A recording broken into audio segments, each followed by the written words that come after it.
പ്രിയമുള്ളവരെ, ഈ ജഡത്തെ ക്രൂശിക്കുന്നത് എങ്ങനെ? അതിന് കർത്താവ് തന്നെ നമ്മൾക്ക് മാർഗം പറഞ്ഞു തന്നിട്ടുണ്ട്. അതാണ് മത്തായിയുടെ സുവിശേഷം 7-ാം അധ്യായം അതിൻ്റെ 13-14, 12-13 വായിച്ചാൽ. മത്തായിയുടെ സുവിശേഷം 7-ാം അധ്യായം 12-13. ഇടുക്കുവാതിലൂടെ അകത്തു കടപ്പീൻ, ഇടുക്കുവാതിലിൽ കൂടെ കടപ്പീൻ, നാശത്തിലേക്ക് പോകുന്ന വാതിൽ വീതിയുള്ളതും വഴി വിശാലവും അതിൽ കൂടി കടക്കുന്നവർ അനേകരുമാകുന്നു. ഹല്ലേലൂയ. ഇടുക്കുവാതിൽ കൂടെ കടക്കുക എന്ന് പറഞ്ഞാൽ അതിന്റെ ഗ്രീക്ക് പദത്തിൽ കൂടെ നോക്കിയാൽ തടസ്സമുള്ള വഴി. നിങ്ങൾ കണ്ടു കാണും ചിലപ്പോൾ ഈ ഫുട്ബോൾ ഗ്രൗണ്ടോ അല്ലെങ്കിൽ പാർക്ക് ഉണ്ടെങ്കിൽ ആ പാർക്കിനകത്ത് ഗേറ്റ് ഉണ്ട്. ആ ഗേറ്റിനകത്ത് ഒരു ഗേറ്റ് വെച്ചിട്ട് അതിന്റെ പുറകിൽ വേറൊരു ഗേറ്റ് എങ്ങനെ വെച്ചിരിക്കും? കാരണം പശുക്കളൊന്നും അകത്ത് കയറരുത്. നിങ്ങൾ കണ്ടു കാണുമല്ലോ, പശുക്കൾ കയറാതിരിക്കാൻ ചില ഒബ്സ്ട്രക്ഷൻ ഉണ്ട്. അതുപോലെ ക്രിസ്ത്യ ജീവിതത്തിൽ പോകുമ്പോൾ നമ്മുടെ ആഗ്രഹങ്ങളെല്ലാം കൊണ്ട് സാധിപ്പിക്കുന്ന രീതിയിലുള്ള പോക്കാകരുത്. ഇന്ന് അനേക ദൈവമക്കൾ വിചാരിക്കുന്നത് രക്ഷിക്കപ്പെട്ടു, സ്നാനപ്പെട്ടു, അഭിഷേകം പ്രാപിച്ചാൽ ഇടുക്കുവാതിലും ഞെരുക്കമുള്ള വഴിയിൽ കൂടെയാ പോകുന്നതെന്ന്. അങ്ങനെയല്ല. രക്ഷിക്കപ്പെട്ടതും സ്നാനപ്പെട്ടതും പശുത്താത്മറോ പ്രാപിച്ചതും ഇടുക്കുവാതിൽ കൂടെ പോകുവാൻ വേണ്ടിയുള്ള ഒരുക്കം മാത്രമാണ്. രക്ഷിക്കപ്പെട്ടത്, സ്നാനപ്പെട്ടത്, പശുത്താത്മാഭിഷേകം പ്രാപിച്ചത് ഇതിനു വേണ്ടി ഒരുക്കം മാത്രമാണ്. അപ്പോൾ നമ്മുടെ ആഗ്രഹങ്ങളെല്ലാം സാധിപ്പിക്കുന്ന വഴിയിൽ കൂടെ അല്ല പോകേണ്ടത്. അതുകൊണ്ടാണ് പരിശുദ്ധാത്മാവ്, ഞാൻ പറഞ്ഞല്ലോ, വിത്ത് വിതയ്ക്കുന്നതിന് മുൻപേ ആ ഹൃദയത്തെ എന്ത് ചെയ്യണം? നല്ലവണ്ണം ഉഴുത് ആഗ്രഹങ്ങളാകുന്ന സകലത്തിനെയും ഉഴുതു മാറ്റണം. എന്നാൽ മാത്രമേ പരിശുദ്ധാത്മാവ് വിത്തകത്തേക്ക് കൊണ്ടുവരികയുള്ളൂ. അപ്പോൾ നിങ്ങളുടെ ജീവിതത്തിൽ എല്ലാ ആഗ്രഹങ്ങളും സാധിപ്പിക്കുന്ന വഴികളാകരുത്. പിന്നെ വഴി ഞെരുക്കമുള്ളതെന്ന് പറഞ്ഞാൽ അതിന്റെ ഗ്രീക്ക് പദം നോക്കുക, ഹർട്ടിംഗ് പാത്ത്. ഒടുവരെയും അത് ഞെരുക്കമുള്ള വഴി. അത് ആരംഭത്തിൽ കുറച്ച് വിസ്താരമാണെങ്കിൽ പോയി വരുംതോറും എന്താണ്? ഇന്ന് ദൈവമക്കളുടെ, ഇന്നത്തെ കേരളത്തിലുള്ള ദൈവമക്കളുടെ ചിന്ത എങ്ങനെയാണ്? കർത്താവിന്റെ ദാസന്മാരുടെയും ദൈവമക്കളുടെയും ആരംഭത്തിലൊക്കെ കുറച്ച് കഷ്ടമായിരിക്കും. കുറച്ച് കഴിഞ്ഞ് സെൻട്രൽ പാസ്റ്റായി, പിന്നെ കാറായി, കെട്ടിടമായി, പിന്നെ പ്രയാസങ്ങൾ ഒന്നുമില്ല. പ്രിയമുള്ളവരെ, അത് നരകത്തിന്റെ വഴിയാണ്. നമ്മുടെ കർത്താവിനെ നോക്കിക്കാട്ട്. കർത്താവിന്റെ വഴി വന്നു ഒടുവിൽ വന്ന് ക്രൂശിൽ കിടക്കുമ്പോൾ ഒരു തുള്ളി വെള്ളം പോലും കൊടുക്കാൻ ആരുമില്ലായിരുന്നു. അപ്പോസ്തലനായ പൗലോസിനെ നോക്കിക്കാൻ എത്ര കൂട്ടുകാർ തന്നോട് കൂടെ ഉണ്ടായിരുന്നു. ഒടുവിൽ ആ ജയിലിൽ കിടക്കുമ്പോൾ ദേമാസം വിട്ടേച്ചു പോയി, തീത്തോസും പോയി, എല്ലാവരും പോയി. ഒടുവിൽ താൻ തന്നെയായി പറഞ്ഞു, തിമോത്തിയോസേ നീ വരണമെന്ന്. തിമോത്തിയോസ് വരുന്നതിന് മുൻപേ തൻ്റെ പ്രാണൻ മാറ്റപ്പെട്ടു. ആ പുതപ്പ് എനിക്ക് കൊണ്ടുവരണമേ. മുൻകാലങ്ങളിൽ കടന്നുപോയ സകല വിശുദ്ധന്മാരും കുറേശ്ശെ പോയി കഠിനപാതയിൽ കൂടെയാണ് അവർ യാത്ര തീർത്തത്. ഇന്നത് നേരെ തിരിച്ചാണ്.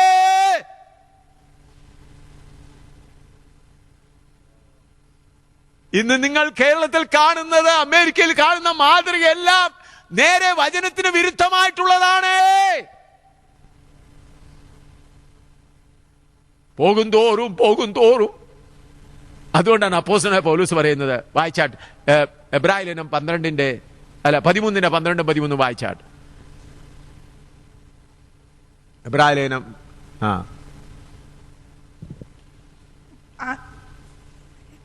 13:12 വായിച്ചാട്ട്. ആകയാൽ നാം അവന്റെ നിന്ന ചുമന്നുകൊണ്ട് പാളയത്തിന് പുറത്ത് അവന്റെ അടുക്കൽ ചെല്ലുക. ഇന്ന് പാളയത്തിനകത്താ ഇന്ന് പരിപാടിയല്ല. നിങ്ങൾക്കറിയാമോ, ചില വലിയ ഗ്രൂപ്പുകൾ അവാർഡ് കൊടുക്കാൻ തുടങ്ങിയിട്ടുണ്ട്. അവാർഡ്, പീസ് അവാർഡ്, എന്തൊക്കെ അവാർഡാ കൊടുക്കുന്നത്. ഈ അവാർഡ് കൊടുക്കുന്ന ഒരു ഗ്രൂപ്പിനോട് ഞാൻ ചോദിച്ചു, ഈ 100 മീറ്റർ ഓട്ടത്തിൽ ഓടിക്കൊണ്ടിരിക്കുക, അന്നേരം നിങ്ങളിൽ ആരാ ഓടിക്കൊണ്ടിരിക്കുന്നത്? നിനക്ക് ഞാൻ ഫസ്റ്റ് പ്രൈസ് തരാൻ പോകുന്നു. ഞാൻ പറഞ്ഞ മനസ്സിലായോ? 100 മീറ്റർ ഓട്ടത്തിൽ ഓടിക്കൊണ്ടിരിക്കുക. അപ്പം കുറച്ച് പേര് നിനക്ക് ഞാൻ എന്ത് ചെയ്യാൻ തരുന്നു? First prize. എപ്പോഴാ ഫസ്റ്റ് പ്രൈസ് കൊടുക്കുന്ന, ഒന്നാം സ്ഥാനം കൊടുക്കേണ്ട എപ്പോഴാ? ഓട്ടത്തിന്റെ മധ്യത്തിലോ? എപ്പോഴാ? ഓട്ടം തീരുമ്പോൾ. നമ്മുടെ ഓട്ടം തീരുന്നത് എന്നാണ്? എന്റെ ഓട്ടം എപ്പോഴാ തീരുന്നത്? എന്റെ പ്രാണൻ എന്റെ ശരീരത്തിൽ നിന്ന് മാറുമ്പോൾ. പ്രിയമുള്ളവരെ, ഇതെല്ലാം ജഡീകം. പണവും പേരും ഉണ്ടാക്കാനുള്ള പദ്ധതി സാത്താൻ ആലോചിച്ച് പാസ്റ്റർമാരുടെയും ലീഡർമാരുടെയും തലയിൽ വെച്ച് കൊടുത്തിരിക്കുക. നടത്തിക്കോ, പണം ഉണ്ടാക്കാനും പേരുണ്ടാക്കാനും. അയ്യോ, ഇതെല്ലാം വലിയ തിന്മയാണ്. ജീവന്റെ വഴി ഇടുക്കമുള്ളതും പാത ഞെരുക്കമുള്ളതും. ഈ വഴിയെ പോകാമെങ്കിൽ ഈ ജഡം കുറച്ചൊക്കെ ഒന്ന് എന്ത് ചെയ്യും? ഈ ജഡം ഒരിക്കലും മാനസാന്തരപ്പെടുന്നതല്ല. കാരണം എന്താ? ആരുടെ സന്താനമായത്? സാത്താന്റെ സന്താനമാണ്. എന്റെ ജഡവും നിങ്ങളുടെ ജഡവും ഒരിക്കലും മാനസാന്തരപ്പെടുന്നതല്ലേ അല്ല. ഇതിനെ പിടിച്ച് കാഴ്ചബംഗ്ലാവിൽ നിങ്ങൾ കണ്ടിട്ടുള്ള സിംഹത്തിനെ ഇട്ടിട്ടുണ്ട്, അതുപോലെ കൂട്ടിനകത്ത് ഇടാമെങ്കിൽ അത് കുറച്ചു നാൾ അവിടെ കിടക്കും. ഇതിനെ ജയിക്കുന്നവരാണ് സിംഹാസനത്തിൽ ഇരിക്കാൻ പോകുന്നത്. ഇവനെ ജയിക്കുന്നവരാണ് ദൈവത്തെ പോലെ ആകുന്നത്. പിന്നെന്ത് ചെയ്യണം? ലൂക്കോസ് 9:23.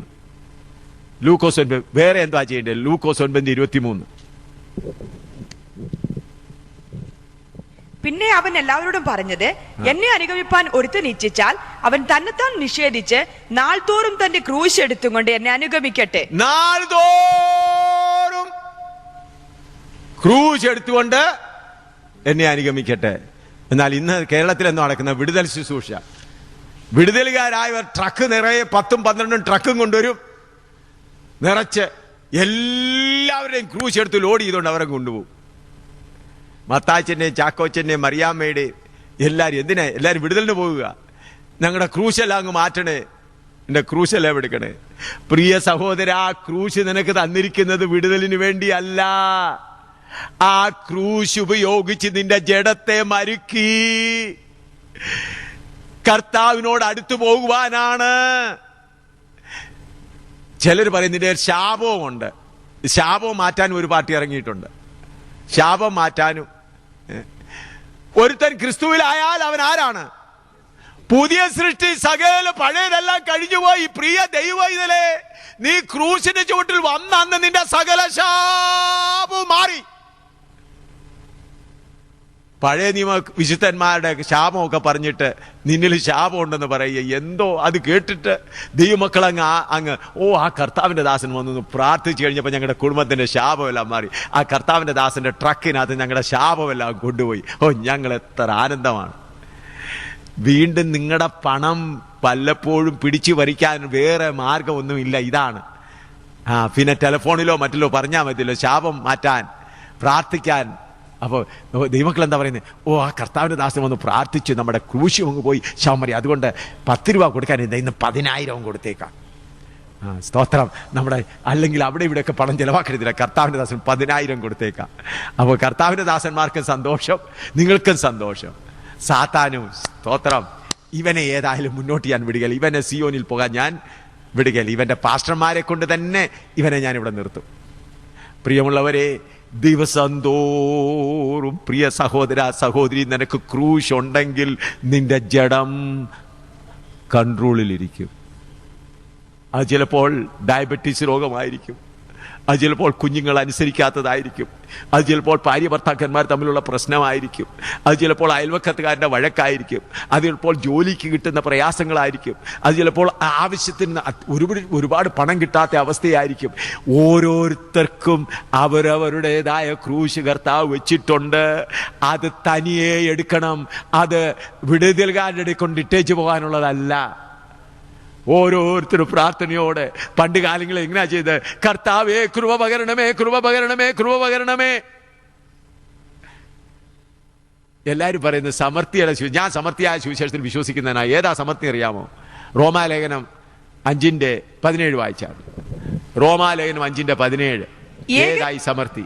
ഏകന്റെ ലംഘനത്താൽ മരണം ആ ഏകൻ നിമിത്തം വാണുവെങ്കിൽ കൃപയുടെയും നീതിദാനത്തിന്റെയും സമൃദ്ധി ലഭിക്കുന്നവർ, കൃപയുടെ സമൃദ്ധി ലഭിക്കുന്നവർ ആ, യേശു ക്രിസ്തു എന്ന ഏകൻ നിമിത്തം ഏറ്റവും അധികമായി ജീവനിൽ വാഴും. ഏറ്റവും അധികം ജീവനിൽ വാഴും. പണ്ട് കാലങ്ങളിൽ ദൈവത്തിന്റെ ദാസന്മാർ രോഗികളായി കിടക്കുമ്പോൾ അവരെ നമുക്ക് ആശുപത്രി കൊണ്ടുപോകാന്ന് പറയുമ്പോൾ അവർ പറയും, എന്റെ കർത്താവിന്റെ ആശുപത്രിയിലാണ് ഞാൻ. അവരിങ്ങനെ പാട്ടുപാടി സന്തോഷിച്ചുകൊണ്ടിരിക്കും. അവരുടെ കിടക്കയ്ക്കടുത്ത് ചെല്ലുന്നവർക്കും എന്തുണ്ടാവും? സന്തോഷം. എന്താണ്? കൃപ. കൃപ പ്രാപിച്ചുകൊണ്ടിരിക്കുക, കൃപ പ്രാപിക്കുക, കൃപ പ്രാപിക്കുക. പ്രിയമുള്ളവരെ, നമ്മുടെ എല്ലാ കഷ്ടങ്ങളിലും നമുക്ക് വേണ്ടുവോളം കൃപ തരുവാൻ നമ്മുടെ കർത്താവ് കാത്തിരിക്കുന്നു. ഞങ്ങൾ അത് അനുഭവിച്ചുകൊണ്ടിരിക്കുന്നു. ഞങ്ങൾ രാജാക്കന്മാരായിട്ടാണ് വാഴുന്നത്. രാജാക്കന്മാരായിട്ടാണ് വാഴുന്നത്.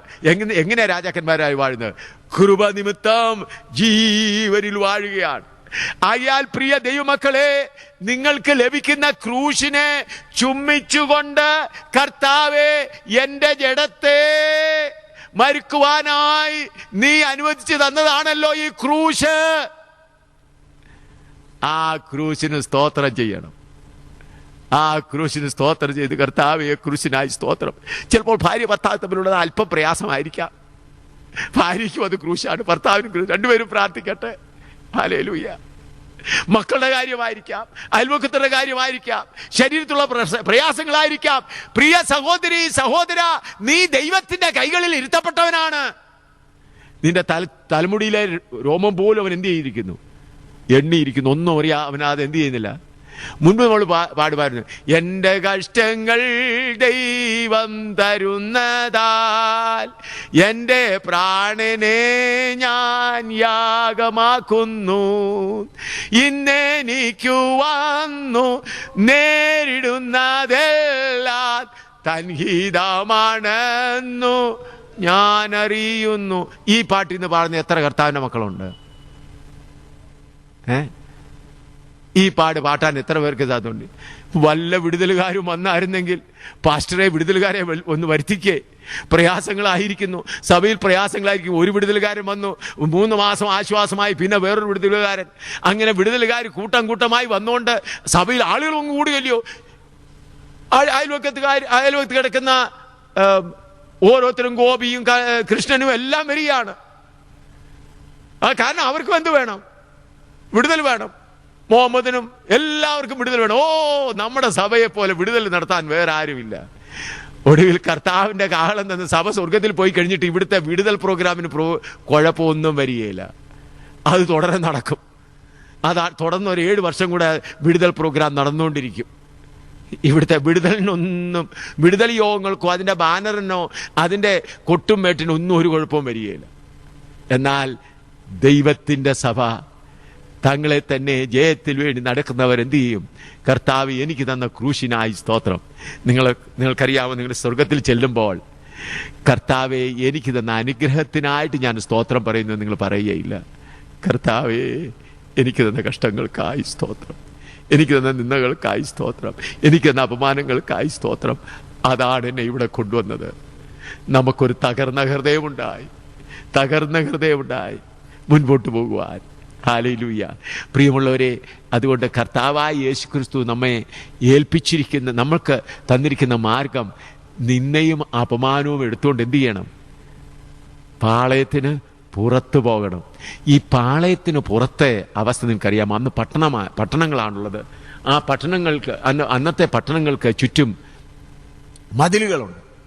ആ മതിലുള്ളപ്പോൾ അഴുക്ക്, അന്ന് ഇന്നത്തെ പോലെ ഫ്ലഷ് ഔട്ട് ലാട്രിൻ ഒന്നുമില്ല. അപ്പം ഈ ലാട്രിൻ അഴുക്കെല്ലാം, മലമെല്ലാം കൊണ്ട് വെളിയിലെറിയും. അതുപോലെ ചത്ത പട്ടിയെയും പൂച്ചയെയും എല്ലാം വെളിയിലെറിയും. അതാ പാളയത്തിന്റെ പുറം ഭാഗം. ക്രിസ്തു എവിടാ നിൽക്കുന്നത്? ആ നിന്ന് നിറഞ്ഞ സ്ഥലത്ത്. ഹല്ലേലൂയ. ഞാൻ ഒരു പ്രാവശ്യം ചിന്തിക്കുകയുണ്ടായി, എൻ്റെ കർത്താവേ നീ എത്രമാത്രം നിന്ദിതനായി. ഞാൻ അങ്ങോട്ട് ചിന്തിപ്പാൻ തുടങ്ങി. പ്രിയമുള്ളവരെ, ഏകദേശം ഒരാഴ്ചയോളം ഞാൻ ചിന്തിച്ച് ഞാൻ ഞരങ്ങി കരഞ്ഞ് കർത്താവേ, ഞാൻ പലപ്പോഴും ചിലരെന്നെ നിന്ദിക്കുമ്പോൾ ഞാൻ ഭാരപ്പെട്ടോട് എന്നോട് ക്ഷമിക്കണമേ. ദൈവപുത്രൻ എത്രമാത്രം നിന്ദിതനായി. തന്റെ സ്വന്തം ശിഷ്യനിൽ ഒരാണ് തന്നെ പിടിപ്പിക്കുന്നത്. എത്ര ഹൃദയവേദന ഉണ്ടാകും. അത് കഴിഞ്ഞിട്ട് ആ റോമ കോർട്ടിൽ നിൽക്കുമ്പോൾ ഒരു സാക്ഷിക്കെതിരെ വേറൊരു സാക്ഷി വന്ന് പറയുകയാണ്. ആരോടാണ് ഈ പറയുന്നത്? 3.5 വർഷമേ കർത്താവ് ശുശ്രൂഷിച്ചുള്ളൂ. എത്ര കുഷ്ഠരോഗികളെ സൗഖ്യമാക്കി, എത്ര മുടന്തരെ സൗഖ്യമാക്കി, എത്ര കുരുടരെ സൗഖ്യമാക്കി, എത്ര മരിച്ചവരെ ഉയർത്തെഴുപ്പിച്ചു, എത്ര പേർക്ക് ആഹാരം കൊടുത്തു. എന്നിട്ടും കർത്താവേ, നിനക്ക് ഈ ലോകം ഇതാണല്ലോ തന്നത്. കർത്താവ് പറഞ്ഞു, പച്ച മരത്തോട് ഇത്രയും ചെയ്താൽ ഉണങ്ങിയ മരത്തോട് എന്ത് ചെയ്യും? ഇത്രേ ചെയ്യത്തുള്ളൂ. ഇതിനേക്കാൾ കൂടുതലായി കർത്താവെ, നീ നിന്ന സഹിച്ചതിന്റെ ഒന്നുപോലും ഞാൻ സഹിച്ചില്ലല്ലോ കർത്താവെ. ഞാൻ ഒരുപാട് നിന്ന് സഹിക്കുന്ന ഒരാളാണ്. എന്നെക്കുറിച്ച് എനിക്ക് ഓരോരുത്തർ ചിലർ വ്യഭിചാരി എന്നോട് കൊടുപ്പിട്ടിട്ടുണ്ട്, ചിലർ എന്തൊക്കെയായിട്ടെന്ന് എനിക്കറിയില്ല. ഓരോരുത്തർ ഓരോന്ന്. ഞാൻ എല്ലാത്തിനും സ്തോത്രം പറഞ്ഞ് കർത്താവിന് നന്ദിയോടെ സ്തോത്രം പറഞ്ഞുകൊണ്ട് നടക്കുക. കർത്താവ്, എന്നാൽ എൻ്റെ യേശുവിന് ധരിപ്പിച്ചതുപോലെ ഒരു പ്രാവശ്യം ഞാൻ ഒരു സംഭവം പറഞ്ഞിട്ട് ഞാൻ നിർത്താം. ജമ്മു കാശ്മീരിൽ ഒരു പ്രാവശ്യം ഞങ്ങൾ ജമ്മു പട്ടണത്തിൽ 10-12 വർഷങ്ങൾക്ക് മുൻപ് എനിക്കെതിരായി വലിയ ബാനേഴ്സ് പോസ്റ്റർ എഴുതി പട്ടണം മുഴുവനും ഒട്ടിച്ചു. അപ്പോൾ അത് എൻ്റെ ഒരു ഫോട്ടോയുണ്ട്. കഴുത്തേൽ ഈ ചെരുപ്പും അതെല്ലാം കൂടി ഇട്ടിട്ടുണ്ട്. പട്ടണം മുഴുവനും ആയിരക്കണക്കിന് പോസ്റ്റർ ഒട്ടിച്ചിരിക്കുകയാണ്. അതിന് കീഴെ എനിക്ക് 10 ആരോപണങ്ങൾ എനിക്ക് എഴുതിയിരിക്കുകയാണ്. ഹിന്ദുക്കളെ കൺവേർട്ട് ചെയ്യാൻ, മുസ്ലിങ്ങളെ, സിഖുകാരെ കൺവേർട്ട് ചെയ്യുന്നവൻ, അമേരിക്കയുടെ സ്പൈ, പാകിസ്ഥാന്റെ സ്പൈ, അങ്ങനെ ഓരോന്നോരോന്ന് എഴുതിയിട്ട് ഹിന്ദുക്കളെ എഴുന്നേൽക്കുക, മുസ്ലിങ്ങളെ എഴുന്നേൽക്കുക, സിഖുകാരെ എഴുന്നേൽക്കുക, ഇവനെതിരായി നമുക്കെന്ന് പറഞ്ഞു. അവരെല്ലാം കൂടെ അപ്പോൾ പട്ടണം മുഴുവനും വലിയ ബഹളമായി. അപ്പോൾ എന്നോട് ചിലർ പറഞ്ഞു, അപ്പോൾ അവരുടെ പ്ലാൻ എന്തായിരുന്നു? എന്നെ വന്ന് പിടിച്ചിട്ട്, ഞാൻ താമസിക്കുന്നു, എന്നെ നഗ്നനായി നടത്തി ഒടുവിൽ വെട്ടിക്കീറുക എന്നായിരുന്നു അവരുടെ പരിപാടി. ഞാൻ അറിഞ്ഞു. കാരണം അതിനു മുൻപ് അതിനൊരു മാസം മുൻപ് 2 പേര് കൂടി ഒരു പശുവിൻ്റെ തൊലി ഉരിച്ചപ്പോൾ എല്ലാം കൂടി അവനെ പിടിച്ചിട്ട്, ഹിന്ദുക്കളെല്ലാം കൂടി അവിടെ ഒരു പ്രധാന സ്ഥലത്ത് കൊണ്ടുവന്ന് അവനെ നഗ്നനാക്കിയിട്ട് വെട്ടിക്കീറി, കൊന്നത് മാത്രമല്ല വെട്ടിക്കീറി, അവൻ്റെ തൊലി ഉരിച്ചു. അവൻ്റെ പോലീസ് നോക്കി നിന്നതേ ഉള്ളൂ. അത് കഴിഞ്ഞ് 2 മാസം കഴിഞ്ഞാൽ ഇതിനു വേണ്ടി ഒരുങ്ങുന്നത്. അപ്പോൾ അവർ പറഞ്ഞു, ഈ AM ശ്യാമലിനെ നമുക്ക് ഇങ്ങനെ ചെയ്യാം, നഗ്നനാക്കി നടത്തിയിട്ട്. അപ്പോൾ എനിക്ക് തന്നപ്പോൾ ഞാൻ മുട്ടിന്മേലിന്, കർത്താവേ, നഗ്നനായി നടക്കുവാൻ എനിക്ക് ഭാഗ്യമുണ്ടോ? കർത്താവേ, ഈ ജമ്മു പട്ടണത്തിലുള്ളവർ എന്നെ നഗ്നനാക്കി നടത്തുവാൻ, ലോകം മുഴുവൻ എൻ്റെ ഫോട്ടോ പോകട്ടെ ഞാൻ നഗ്നനായി നടക്കുന്നത്. കർത്താവ്, അതിന് ഭാഗ്യമുണ്ടെങ്കിൽ ഞാൻ കൈകൂപ്പി അത് സ്വീകരിക്കുന്നു കർത്താവ്. ഞാനത് വളരെ ആഗ്രഹിച്ചു.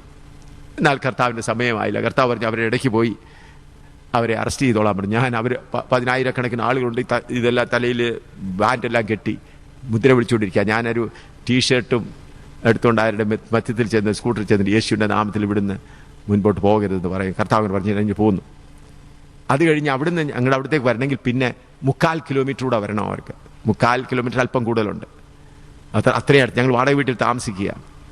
ഉടനെ അവർക്ക് അത് പ്രധാനിയായി ഉണ്ടായിരുന്ന ഒരു ഗുപ്ത, ഒരു ഡോക്ടർ, അവിടുത്തെ മെഡിക്കൽ കോളേജിലെ ഹോസ്പിറ്റലിലെ പ്രധാന ഡോക്ടറായിരുന്നു, സ്പെഷ്യലിസ്റ്റ് ആയിരുന്നു ഗുപ്ത.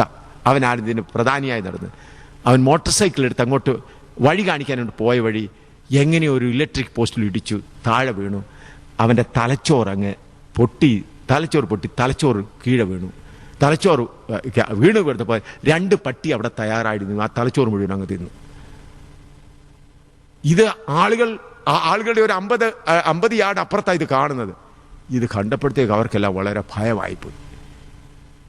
എല്ലാവരും വിട്ട് ഓടിപ്പോകാൻ തുടങ്ങി. എങ്ങനെയോ ഭയം അവർക്ക് വന്നു. അങ്ങനെയാണ് ഞാൻ ആ പ്രാവശ്യം ഇവിടുന്ന് രക്ഷപ്പെടുവാനിടയായത്. ഞാൻ അവിടെ നിന്നും പോയില്ല, അവിടെ തന്നെയായിരുന്നു. ഞാൻ പറയുന്ന, പ്രിയമുള്ളവരെ, നമ്മുടെ കർത്താവ് സഹിച്ച നിന്ന, ഹല്ലേലൂയ, ഹല്ലേലൂയ.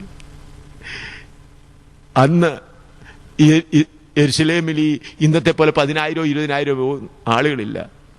ആ 5 അപ്പത്തിൽ നിന്ന് 5,000-ൽ നിന്ന് പോഷിപ്പിച്ചവരിൽ ചില അപ്പം കഴിച്ചവരും ഉണ്ട്. അവിടെ നിൽപ്പുണ്ട്. അവരുടെ കൂടിയാണ്.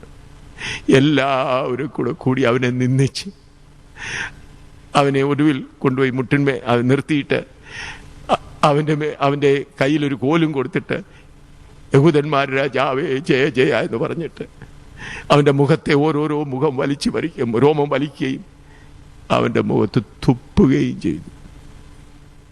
ഞാൻ സുവിശേഷം പ്രസംഗിക്കുമ്പോൾ പല പ്രാവശ്യം ആളുകൾ വന്ന് എൻ്റെ അടുക്കൽ തുപ്പിയിട്ടുണ്ട്, എൻ്റെ വസ്ത്രത്തെ തുപ്പൽ വിട്ടിട്ടുണ്ട്. എന്നാൽ ഇന്നുവരെയും എൻ്റെ മുഖത്താരും തുപ്പിയിട്ടില്ല. രണ്ടുകൊണ്ടും മുഖം മൂടിയും രണ്ടുകൊണ്ടും പാദം മൂടിയും സൈന്യങ്ങളെ യഹോവ പരിശുദ്ധൻ പരിശുദ്ധൻ എന്ന് പറഞ്ഞ് ആരെ വർണ്ണിക്കുന്നു അവന്റെ മുഖത്താണ് തുപ്പലേറ്റത്. അയ്യോ, ഹല്ലേലൂയ! എത്ര നിന്നയാണ് നമ്മുടെ കർത്താവ് സഹിച്ചത്. അതുകൊണ്ടാണ് അപ്പോസ്തലനായ പൗലോസ് പറയുന്നത്, നിന്ന സഹിച്ചുകൊണ്ട് നമുക്ക് പാളയത്തിന് പുറത്തു പോകാം. പ്രിയ സഹോദര, നീ ഇന്ന് എല്ലാവരും പാളയത്തിനകത്തെ ജീവിതമാണ് ആഗ്രഹിക്കുന്നത്. സിയോനിൽ എത്തണമെങ്കിൽ പാളയത്തിന് പുറത്ത് വന്നേ ഒക്കുള്ളൂ. സിയോനിൽ എത്തണമെങ്കിൽ പാളയത്തിന് പുറത്ത് വന്നേ ഒക്കുള്ളൂ. പാളയത്തിന് പുറത്ത് വന്നവരുടെ തോളിലെല്ലാം എന്തുണ്ട്? ക്രൂശുണ്ട്. ആ ക്രൂശ് എവിടെയാ കുട്ടിയല്ലേണ്ടത്? ഗോൽഗോത്തായി ചെന്ന ആ ക്രൂശിലാണ് നിന്നെ ക്രൂശിക്കേണ്ടത്. ഹല്ലേലൂയ! അവിടെ ചെന്നാലേ എന്തുള്ളൂ? എന്റെ ഓട്ടം ഓടിത്തീർക്കുവാൻ കഴിയുള്ളൂ. ആകയാൽ ഞാനിവിടെ നിർത്തുവാൻ പോവുകയാണ്. ദൈവമക്കളെ, നാളെ കർത്താവിൻ്റെ ഓരോ താമസിക്കും. നാളെ രാവിലെ ഇതിൻ്റെ ബാക്കി വിഷയം തുടരുന്നതാണ്. നാളെ ബാക്കി വൈകിട്ടും തുടരുന്നതാണ്. ഞാൻ നിങ്ങളോട് താഴ്മയായി അപേക്ഷിക്കട്ടെ, ലഘുവായ ക്രിസ്ത്യ ജീവിതം ചെയ്താൽ നിങ്ങൾ അവിടെ ചെല്ലത്തില്ല. ഞാൻ നിങ്ങളെ സ്നേഹിക്കുന്നതുകൊണ്ടാണ് പറയുന്നത്.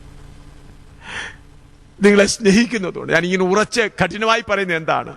വലവിധത്തെങ്കിലും ദൈവമക്കളുടെ ഹൃദയം ഒന്ന് ഉരുകി സുബോധത്തിലേക്ക് വരട്ടെ. കാഹളം കേൾക്കാനായി, കാഹളം കേൾക്കാൻ നിന്നയും ചുമന്നുകൊണ്ട് പാളയത്തിന് പുറത്ത് മുൻപോട്ട് പോകുന്നവർ മാത്രം സിയോനിൽ ചെന്നെത്തും. അല്ലാത്തവരാരും സിയോനിൽ ചെന്നെത്തുകയില്ല. നമുക്ക് തലകളെ വണക്കാം, പ്രാർത്ഥിക്കാം, നമ്മുടെ ജീവിതത്തെ ഒന്ന് ചിന്തിച്ച് നോക്കാം. ഹല്ലേലൂയ! നാളെ രാവിലെയും വൈകിട്ട് നിങ്ങൾ ചോദ്യം ചോദിപ്പാൻ അവസരം തരാം. എന്നാൽ ജഡത്തെ ജയിക്കുവാൻ ഒന്നാമതായി ഇടുക്കവും ഞെരുക്കമുള്ള വഴി തിരഞ്ഞെടുക്കണം. രണ്ടാമതായി ക്രൂശ് നമ്മളെ തന്നെ നിഷേധിച്ച് നമ്മുടെ ക്രൂശ് ദിവസം തോറും ഡെയിലി എല്ലാ ദിവസവും. പ്രിയ ദൈവദാസന്മാരെ, ദാസിമാരെ, നിങ്ങളുടെ ക്രൂശ് നിങ്ങൾക്കറിയാമോ? നിങ്ങളുടെ ക്രൂശ് ഏതാണെന്ന് അറിയാമോ? നിങ്ങളുടെ ക്രൂശ് ഏതാണെന്ന് അറിയാമോ?